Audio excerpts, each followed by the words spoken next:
everyone, and welcome back to Open. Our last guest is the founder and artistic director of Courtney's Stars of Tomorrow, a New York-based nonprofit organization committed to presenting top-tier classical music events. Courtney's Stars of Tomorrow targets a multi-generational, ethnically diverse audience of both classical music lovers and those who have never been exposed to the medium. And under his leadership, the organization has performed sold-out concerts in venues such as Carnegie Hall, Lincoln Center, and more. That was just to name a few.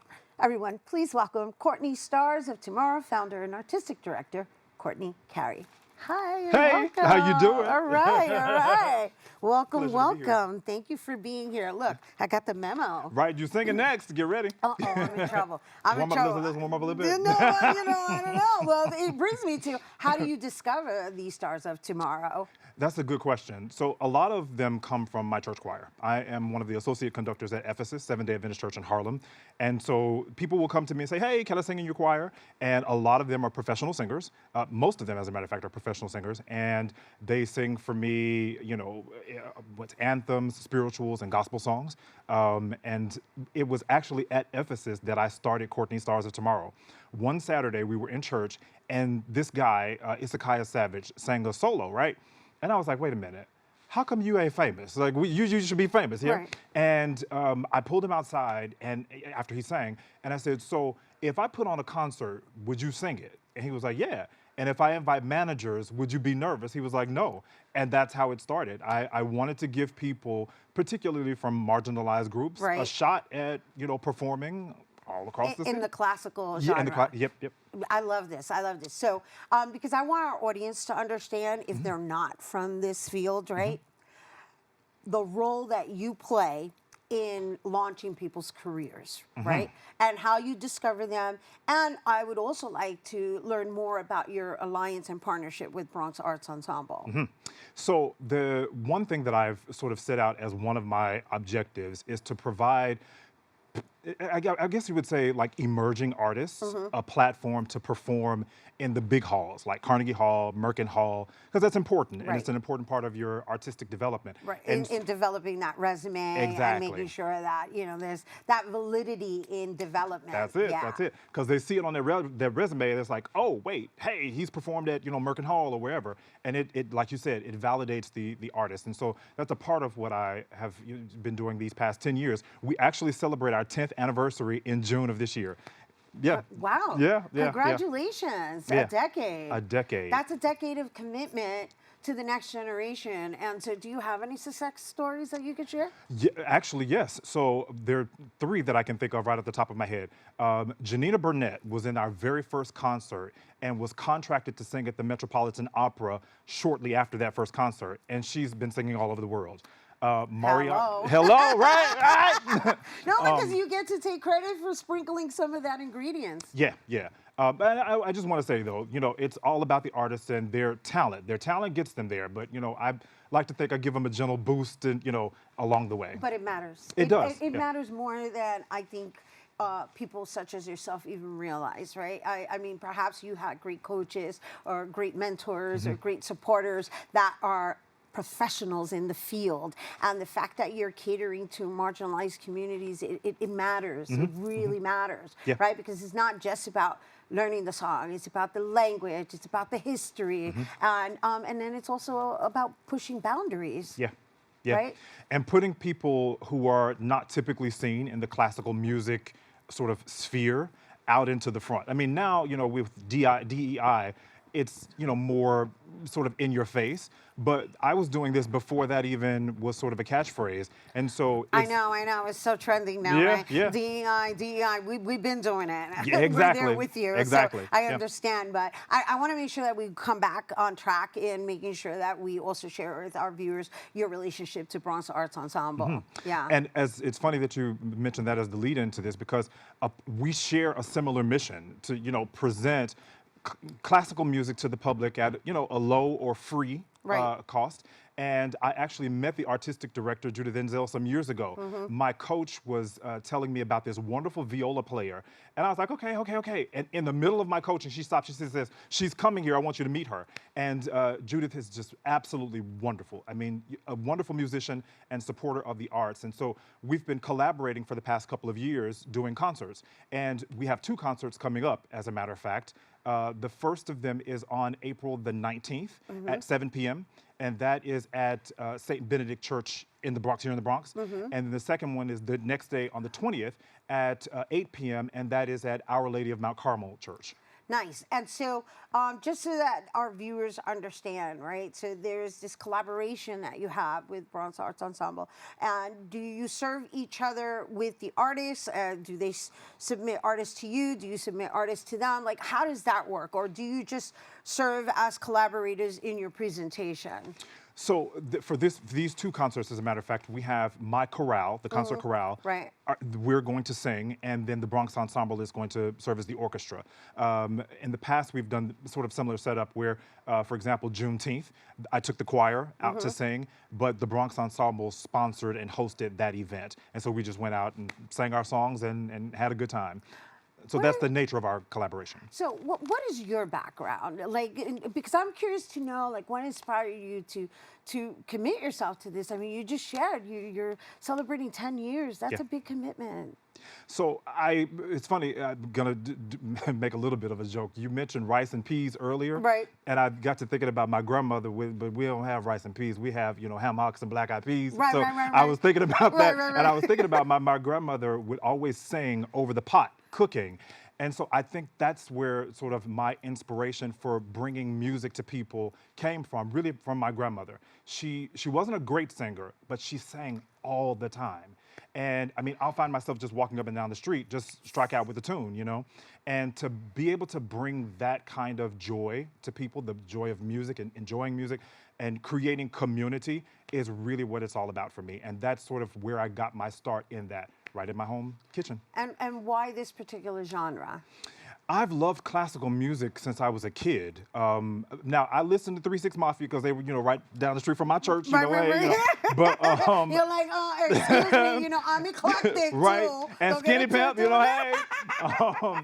But I feel like the classical music genre is like the one that includes everything. So like, opera has, ballet, there's orchestra, singers, and I just like the grandeur of classical music, It's just like, hey, you can't get this just everywhere, And that's just been my attraction ever since. And I should say also that I sing. Right. I started as a voice major Right. and then moved into conducting after a couple of years of studying voice. And so what does it take to become a conductor? Because that is like the orchestrator, right? Yeah. I mean, aside from even casting these individuals under your title, right? Because you are casting the artists of tomorrow, right? The stars of tomorrow, we'll say.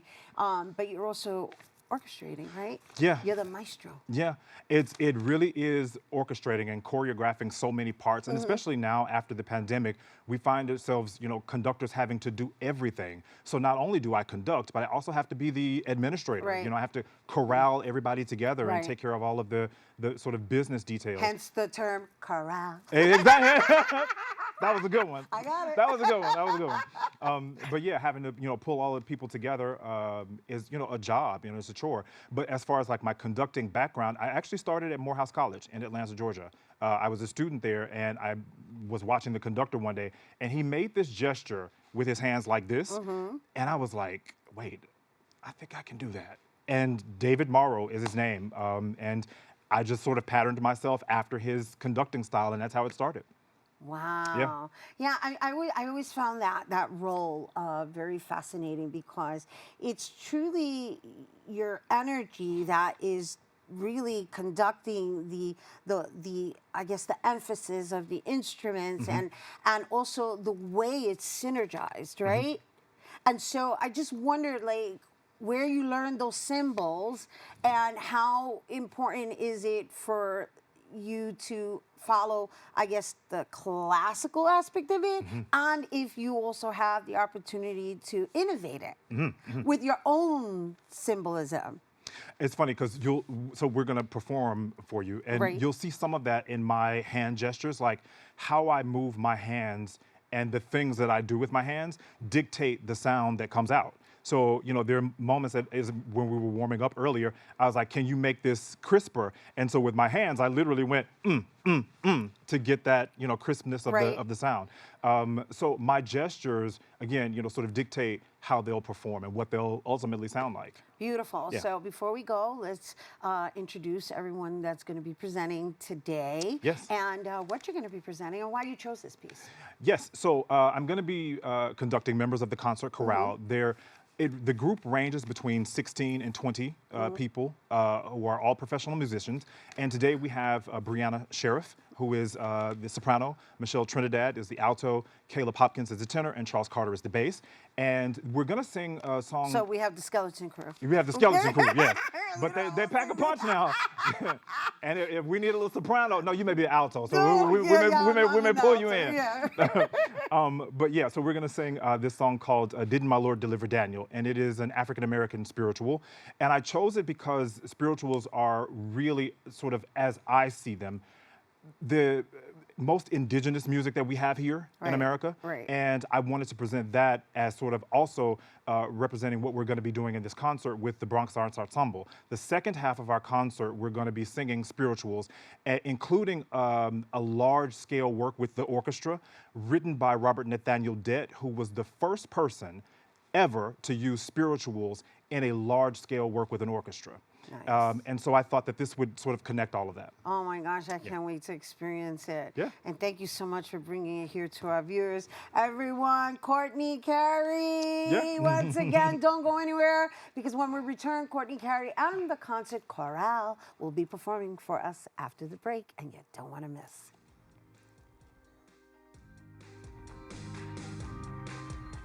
Hey everyone, and welcome back. Here now to perform Didn't My Lord Deliver Daniel, arranged by Moses Hogan. Let's give it up for Courtney, Carey and the concert chorale.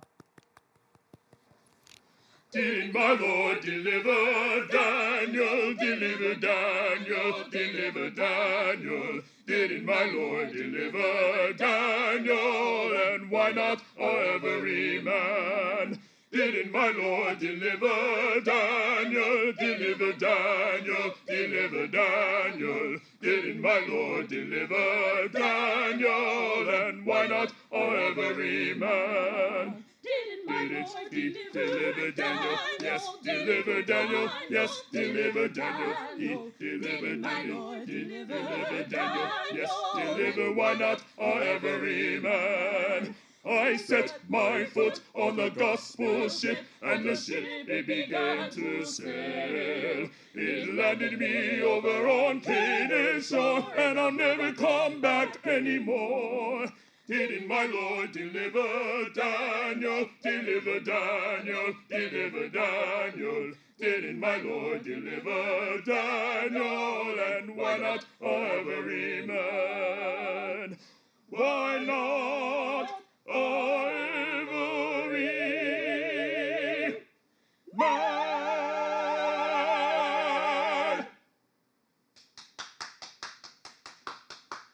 Woo! Thank you. Thank you. Thank you, everyone. Courtney, Carey on the concert chorale. Woo!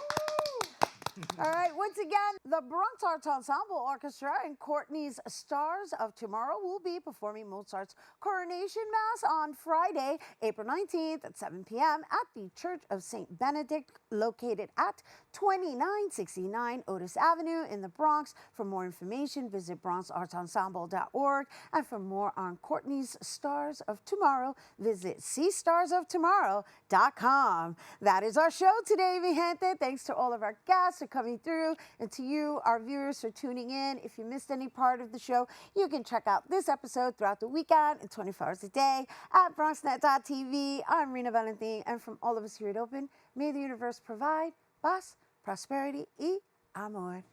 Happy National Poetry Month.